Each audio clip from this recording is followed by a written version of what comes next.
The Shadows of Black Hollow.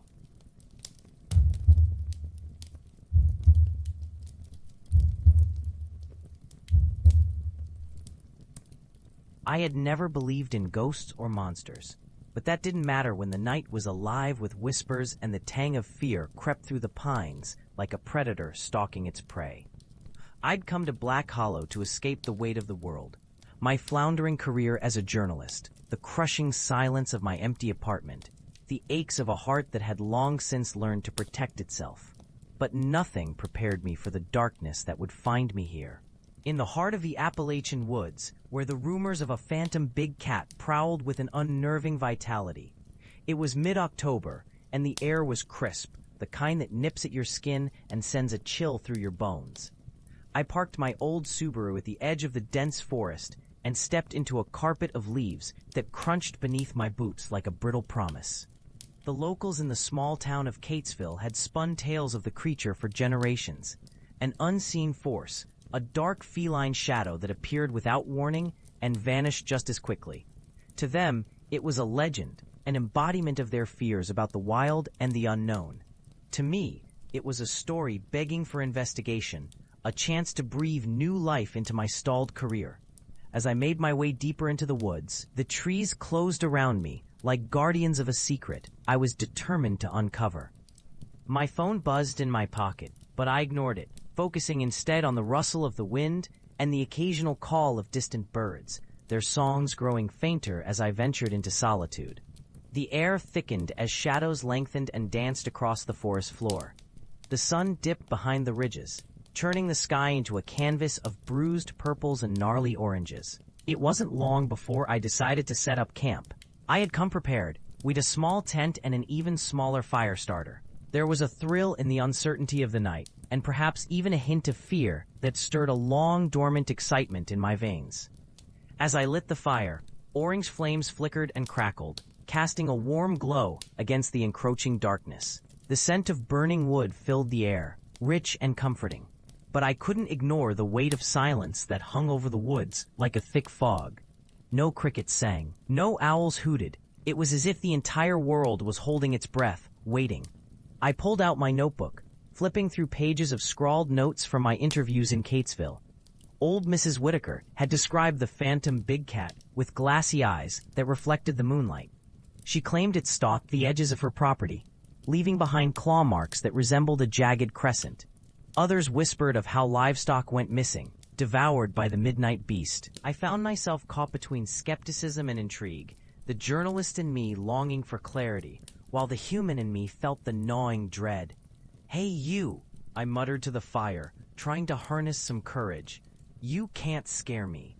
But as the words left my mouth, I felt the air shift, cool fingers of unease grazing the back of my neck. I decided to take a walk, reasoning that fresh air and the crackling leaves beneath my feet would calm my racing heart. I ventured away from the campfire, the light dwindling behind me, cocooning me in darkness. My senses heightened. I could hear every rustle, every snap of a twig, every whisper of the wind. Suddenly, an unusual sound pierced the silence. It was low, a low growl that rumbled just beyond the tree line, vibrating in my bones. My heart skipped. I froze, every instinct screaming at me to turn back. But curiosity, that infernal driving force within me, propelled me forward. "Hello?" My voice came out shaky, barely a whisper against the velvet dark. No response, just the echoes of my own uncertainty. I strained to see through the dense underbrush, but only found shadows that danced menacingly. Then, through the foliage, a movement caught my eye, a flash of fur and the glint of unearthly eyes that seemed to absorb every trickle of light. My breath hitched as the beast emerged, a massive black cat, muscles rippling beneath its deep ebony coat, the size of a bear. It was a creature that should not exist. It stared at me with a predatory gaze, both curious and indifferent, as if I was merely an inconsequential detail in its world. I stumbled back, adrenaline surging through me. "It's okay, I'm not here to hurt you," I shouted, my voice trembling in the stillness. The cat remained, a statue of ferocity, unmoved by my pleas. Then, with a flick of its tail, it turned and bounded into the shadows, disappearing as quickly as it had appeared. I stood frozen, reality crashing around me. The stories were true. The phantom big cat was no benign legend. It was real, a living embodiment of every tale I had ever heard, a dark omen waiting to claim its next victim. A visceral panic clawed at my insides, pushing me to retreat back to the safety of my camp. I staggered through the underbrush, branches snapping against me, like skeletal fingers trying to hold me back. When I reached my tent, the fire flickered weakly, embers barely holding on to life. I fell to the ground, gasping, my heart beating a frantic staccato. I fumbled for my pack, desperate to grab my flashlight. A beam of white light cut through the darkness, illuminating the surrounding woods, but it felt like an inadequate barrier against the unknown. Suddenly, a cacophony of low growls echoed through the night, drawing closer. My blood ran cold, and I felt an icy grip of terror wrap around my throat, stifling any thoughts of bravery. It was as if the darkness itself had awakened, and the woods had come alive with a chorus of primal sounds. I hesitated, torn between fighting fear and the instinct to flee. Then there was a sound, a soft padding, like velvet footsteps gliding over the forest floor, accompanied by a low reverberating growl. The hair on my arms stood on end as I swung the flashlight around. Nothing, only darkness and the shadows of looming trees. Just when I thought I had imagined it, there it was, the cat, now only a few yards from me, its eyes glowing like two lanterns in the abyss. I felt an overwhelming urge to run, but my body was locked in place, captive to the beast before me. It approached with a grace that belied its size, muscles shifting under its coat, a dark embodiment of raw power. "Please, just leave me alone," I cried, desperation bubbling to the surface. It stopped, tilting its enormous head, eyes narrowed and assessing. There was an intelligence in those depths, something ancient and haunting, and I couldn't shake the feeling it could understand me. Then, as quickly as it had come, the phantom cat retreated into the shadows, disappearing into the void from whence it came. I was left trembling, heart racing, the weight of the encounter pressing heavily on my chest. Each breath felt labored, a reminder of the sparse air in my lungs as I tried to process what had just happened. An hour passed, maybe more, my thoughts a swirling chaos. I wanted to leave, but dawn was still far away, and the forest felt like a trap. I could almost hear the creature's low growl echoing in my ears, a reminder that the night was still alive, still hungry. With shaky hands I reached for my notebook, scribbling down everything I had experienced. The words poured out of me, frantic strokes of ink illuminating the fear I felt. Maybe this was a story worth telling after all. A tale of a journalist facing the unfaceable, a woman battling her own dread in the face of something that defied understanding. Then, a rustle outside my tent jolted me upright. I grabbed my flashlight, the beam shaking as I pointed it toward the noise. I could only see a blur darting just outside the tent, but it was enough to send me into a panic. With trembling fingers, I unzipped the flap, heart racing. "Who's there?" I called out, trying to sound braver than I felt. Nothing. I strained to hear, but all I caught was the rapid thud of my own heartbeat and the chilling breeze pushing through the leaves. Steeling myself, I stepped out into the pre-dawn mist, the world feeling fragile and unsteady beneath my feet. The air was damp and heavy, clinging to my skin, while distant crows took flight in a cacophony of alarm. And then I saw it. A massive paw print in the earth right beside my tent, the imprints mirroring the size of my hand. My breath caught in my throat, and blood fled from my face. It occurred to me, the phantom big cat had been closer than I thought, had been watching, and now there were no more stories to tell. With my heart racing, my instincts kicked in. I was getting out of there. I packed swiftly, hands shaking, adrenaline guiding my movements with a strange sense of urgency. The fire had died down, casting only faint embers that reminded me of the fleeting warmth of safety. As I stomped through the underbrush, each crack of twigs underfoot felt like a warning. I could feel the phantom's presence behind me, a dark shadow in the periphery of my vision, an unseen force that craved something more than just a fleeting glimpse at the living. My legs burned as I fought through the tangled woods, breathless and desperate for the morning light. The sun began to peek over the ridges, casting a soft glow that felt both like salvation and trepidation. I stumbled through the last stretch of trees, emerging onto the pathway that led back to my car, but I couldn't shake the feeling that I was not alone. And there it was, a figure standing near the road, the big cat, majestic and terrifying, watching me with those penetrating eyes that seemed to hold 1,000 secrets. It wasn't a ghost nor a monster. It was something far more primal, more real than anything I'd ever faced. I backed away slowly, never turning my back on it, heart pounding. The phantom big cat remained, a guardian of the shadows, a reminder of the stories we'd spun over campfires and in hushed whispers. My car came into view, a glimmer of hope, and I ran, keys clattering in my pocket as I fumbled to unlock the door. As I slammed it shut and turned the key in the ignition, I caught a glimpse of the creature one last time in my rearview mirror. A silhouette melding with the forest, a shadow that was both beautiful and terrifying, existing just beyond the realm of understanding. I drove away, not just escaping the woods, but running from the reality that sometimes the stories we tell are not always just that. They can be memories, warnings, or even, if you're unfortunate enough, an encounter you don't come back from. I'd come to Black Hollow seeking a story, but instead, I had learned the truth behind legends that stalk the night, and they would forever echo in my mind. The phantom big cat had haunted me in ways I could never have imagined. As I crossed the border of the town and the trees fell away behind me, I knew I wasn't just leaving the woods. I was leaving behind a piece of myself, a fragment of curiosity that had led me far too close to the edge of darkness. And I wasn't sure when or if I would ever dare to venture back. The hum of the engine filled the silence as I drove. The familiar roads, once comforting, now felt foreign. My knuckles whitened on the steering wheel, my mind replaying the encounter over and over. The way it had stared, poised and powerful, as if it had been waiting for me, or perhaps judging me. The sun climbed higher, illuminating the landscape, but the light felt cold, almost sterile. Pulling into the gas station just outside of town, I stepped out, legs still trembling with adrenaline. The smell of gasoline, mixed with the sharp scent of freshly brewed coffee, wafted through the air, grounding me momentarily. I took a deep breath, reminding myself I was safe. This was civilization. But even here, I couldn't escape it. The old woman behind the counter peered up from her magazine, her gray hair piled high like a crown, eyes glinting with a knowing glimmer. "You've got that look, sweetheart," she said, her voice low and raspy. "Been in the woods, haven't you?" My heart fluttered awkwardly. "Just came back from hiking, yeah."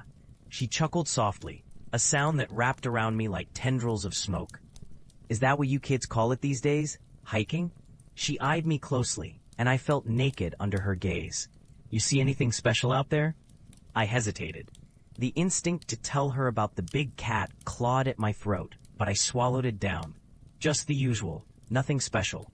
Her expression hardened slightly, her eyes narrowing as if she could see through my false bravado.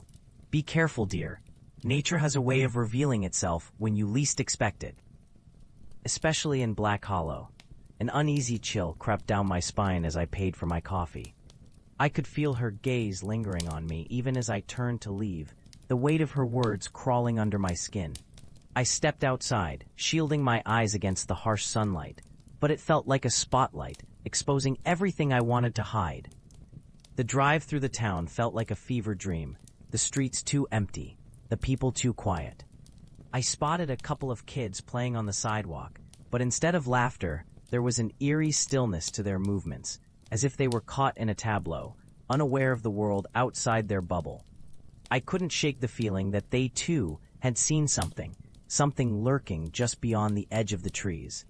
When I finally reached home, the familiar creak of the porch floorboards seemed foreign. The shadows in my yard cast long and sinister. I dropped my bag inside and paced the living room, trying to shake the sensation that I was being watched. Every rustle outside made me start. Every flicker of light felt disturbing. Even the mundane sounds of the neighborhood felt loaded with an unseen tension. That night, sleep eluded me. I lay in bed, staring at the ceiling, the ticking clock a relentless reminder of my racing heart. I can't tell you how many times I twisted and turned, replaying the encounter, visualizing that cat's glossy coat and those eyes, which had seemed so full of understanding and malice all at once. Just as I began to drift off, something shattered the silence, a low growl, raspy and deep, drifting through my open window. I jolted upright, heart thrumming in my chest. The sound came again, a chilling echo that reverberated in the air, rattling my bones. I crept to the window, peering out into the darkness, but the moon offered little comfort. The yard was swallowed by shadows, the only light dancing off the treetops, swaying in a gentle breeze. Swallowing hard, I forced myself to breathe. It's just the wind. It's just the wind. But the growl came again, a guttural whisper of the night, and this time I felt it in my gut, a primal instinct to flee. I grabbed my phone, heart racing, and stepped out onto the porch. The air was cooler than I expected, and I could taste the dampness in the breeze. "Hello?" I called out, trying to sound braver than I felt, voice shaky. Nothing but silence answered me, heavy and thick. Then I heard it, the unmistakable sound of padded feet moving through the grass, a soft rustle that sent my heartbeat thundering in my ears. I took a step back. "Who's there?" The growl morphed into a low, almost playful sound, and in an instant the world shifted. Out of the shadows, it emerged, the big cat, unreal and magnificent, its fur shimmering under the moonlight, eyes glowing like twin lanterns in the dark. This was no longer a haunted memory or a lingering fear. It was real, breathing, and staring right at me. My breath caught in my throat as instinct wrestled with curiosity. "You?" I whispered, not knowing if I should run or stay. It approached slowly, a phantom in the night, and as it drew nearer, I felt an odd sense of calm wash over me. The tension eased, replaced by a curious fascination. This was a magnificent creature, regal and haunting. I reached out my hand, compelled by something deep within. Maybe this was a guardian, not a monster. But as my fingertips brushed the air, it stopped, the weight of its gaze binding me in place. The moment stretched like an eternity, the world around us fading away, leaving just the two of us in a silent understanding. In that instant, I realized that I hadn't just come back from the woods. I had returned with a truth that would remain woven into my very being. The moment shattered as I heard a rustle behind me, a faint noise that turned my blood cold. The creature's eyes flicked toward the sound, and for a heartbeat, I felt the primal fear rise again. But its gaze settled back on me, almost urging, as if to say, "Not tonight." And with that, it turned gracefully, blending into the shadows and disappearing back into the depths of the woods. My chest heaved as I stood there, adrenaline fading but an unshakable weight settling into my bones. I backed away slowly, retreating into my house, the door clicking shut behind me. I leaned against it, heart still racing, knowing deep down that I had been touched by something otherworldly. The night felt different now, tinged with untold stories and a hint of wild magic. Sleep came eventually, but it was filled with dreams of shadows and glimmering eyes, pulling me back into the woods. And though I dreaded the pull, I could not deny the allure, the whisper of the unknown still echoing in my mind, a call to return, to seek the truth that lay hidden in Black Hollow. The days passed in a haze of both excitement and trepidation. I tried to shake the memory of that creature from my mind, but every rustle of leaves outside my window, every sudden shift in the evening breeze, was like a gentle nudge, reminding me of the woods I had ventured into and the thing that had emerged from the shadows. Each night, I lay awake, staring at the ceiling, haunted by the thought of returning. I could see it in my mind, the creature, its eyes, the way it had understood me. I ignored the warnings clawing at the back of my head. There was a deeper connection, a sense of purpose that pulled me toward Black Hollow. I couldn't explain it, but I was convinced that to know it fully, I had to go back. On the third night after my encounter, I felt a magnetic urgency. As twilight cloaked the sky, I grabbed a flashlight, slipped into my worn boots, and stepped out into the crisp night air. The moon was a sliver, casting a faint glow over my path. I could almost hear the forest calling. With every step, the familiar dread and anticipation twisted together. The trees loomed like ancient sentinels, their gnarled branches rising against the dark sky. I followed the narrow trail, my heart thumping in rhythm with the soft crunch of leaves beneath my feet. The deeper I ventured into the woods, the more alive the night became. I heard the rustle of small creatures, the croaking of frogs, and the distant hoot of an owl. It was a cacophony of nature that enveloped me. But still, I felt an underlying pulse, a current that hummed beneath the chaos. And then, just as I began to think I was imagining the entire encounter, I saw it again. There, standing at the edge of a clearing where the moonlight pooled like spilled silver, the creature emerged from the shadows. It was larger than I remembered, a majestic form, woven from darkness and light, its eyes shimmering like twin orbs of molten gold. "Hello," I breathed, the word barely a whisper, but it echoed in the still air. The creature tilted its head, studying me with an expression that felt riddled with intent and understanding.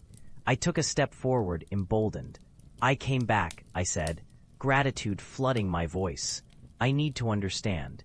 It did not move, but I sensed a shift in the atmosphere around us, a crackle of energy, as if the forest itself held its breath.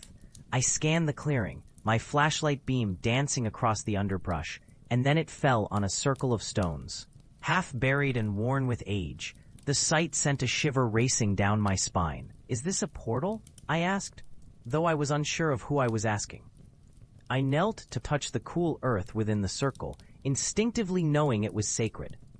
The creature stepped forward, its eyes locked onto mine, and with a barely perceptible nod, it seemed to acknowledge the truth of my question. Suddenly, the wind picked up, rustling the leaves overhead, swirling around us like a tempest.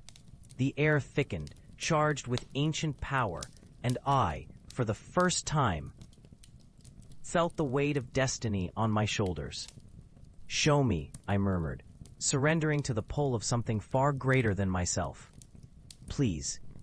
The creature stepped closer, closer still, until its breath was like a whisper against my skin, tinged with moonlight and wildness. In an instant, I was enveloped by a warmth that filled my chest, as if a part of the essence of the woods were flowing into me. I could see flashes, visions of the past, the spirits of the forest, the harmony of life and death intertwined. But then came a darkness, a surge of dread that stole my breath. A shattering scream echoed through the clearing, an echo from the unseen, a sound woven into the very fabric of the night. The creature stiffened, its once tranquil presence now radiating urgency. It glanced back at me, eyes wild, and I understood we were not alone. With a swift motion, it bounded away from the circle, urging me to follow. Panic surged. I stumbled after it, branches clawing at my arms, the ground uneven beneath my feet. The world I thought I knew twisted and fractured, and the trees, once reassuring, now loomed like sentinels trapped in a nightmare. Just ahead, I could see the outline of something moving fast, a shadow born from the very darkness I sought to understand. Fear gripped me, a primal scream resonating from somewhere deep within. "What are you?" I called, desperation lacing my voice. The creature answered with a low growl, a sound that vibrated through the very ground, and it barreled forward, guiding me. The woods blurred around us, the sounds of pursuit fading into a haunting echo, only to be replaced by the thundering of my own heartbeat and the rustle of leaves.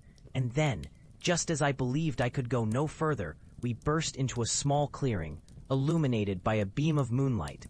My breath came fast, mixing with the earthy scent of decaying leaves. The creature resumed its stillness, and I fell to my knees, gasping, the moonlight enveloping us both. The chase, the fear, it all dissipated like mist in the sun as I looked up at it, realizing the creature had been my protector.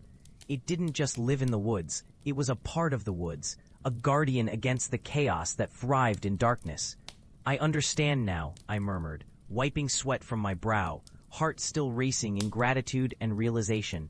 "You kept me safe." As the tension faded from the air, the creature lowered its head to mine. A promise forged in the nocturnal silence. An unspoken bond had formed, one that would echo through whatever lay ahead.